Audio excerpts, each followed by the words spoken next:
ప్రశ్నలు అడుగుతా అధ్యక్ష. ఇప్పుడు వారు ఇచ్చిన సమాధానాల్లో కూడా కొంత సత్యదూరమైనటువంటి విషయాలు, అర్ధ సత్యాలను, సమాచారాన్ని కొంత ఆపి కొంతవరకు మాత్రం చెప్పి కొంత చెప్పకుండా దాచిపెట్టే ప్రయత్నం చేశారు అధ్యక్ష.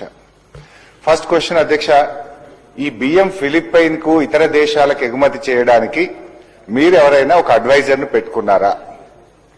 ఆ అడ్వైజర్ పేరు ప్రేమ్ చంద్ గార్గ్ అధ్యక్ష. వీళ్ళు పెట్టుకున్న అడ్వైజర్ అధ్యక్ష, ఆయన ఘరానా మోసగాడు.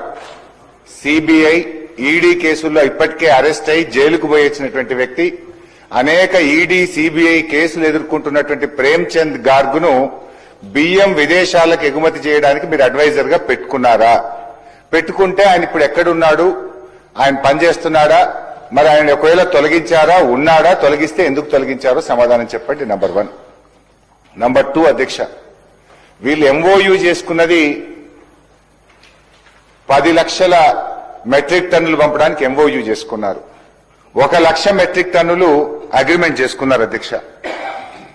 కేంద్ర ప్రభుత్వ సంస్థ అధ్యక్ష, ఐఏఎస్ ఆఫీసర్లు ఆ సంస్థ జేఎండి, ఎండి గారు రాష్ట్ర ప్రభుత్వానికి లేఖ రాశారా? దీపక్ అగర్వాల్ అధ్యక్ష, ఇది నాఫెడ్ జేఎండి గారు రాష్ట్ర ప్రభుత్వానికి లేఖ రాశారు.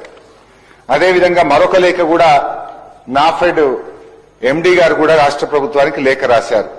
నేను అడుగుతా ఉన్నా, నాఫెడ్ అనే కేంద్ర ప్రభుత్వ సంస్థ మేము మీకు కాకినాడ పోర్టుకు బియ్యం రాగానే మీకు వెంటనే డబ్బులు చెల్లిస్తాం, మాకు అవకాశం ఇవ్వండి అంటే కేంద్ర ప్రభుత్వ సంస్థకు ఇవ్వకుండా ఒక ప్రైవేట్ సంస్థకు ఎందుకు ఇచ్చారు?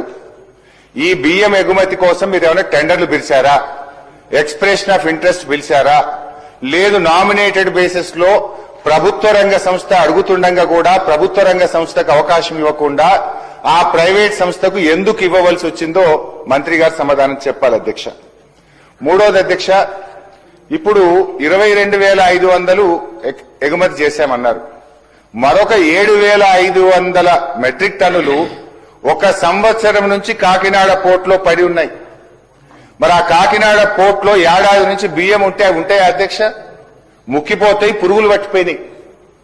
ఆ 7,500 మెట్రిక్ టన్నులు కాకినాడ పోర్టులో ఉంటే అక్కడ మనం ఇప్పుడు ఆ గోడౌన్ ఛార్జెస్ ఎవరు కట్టాలి?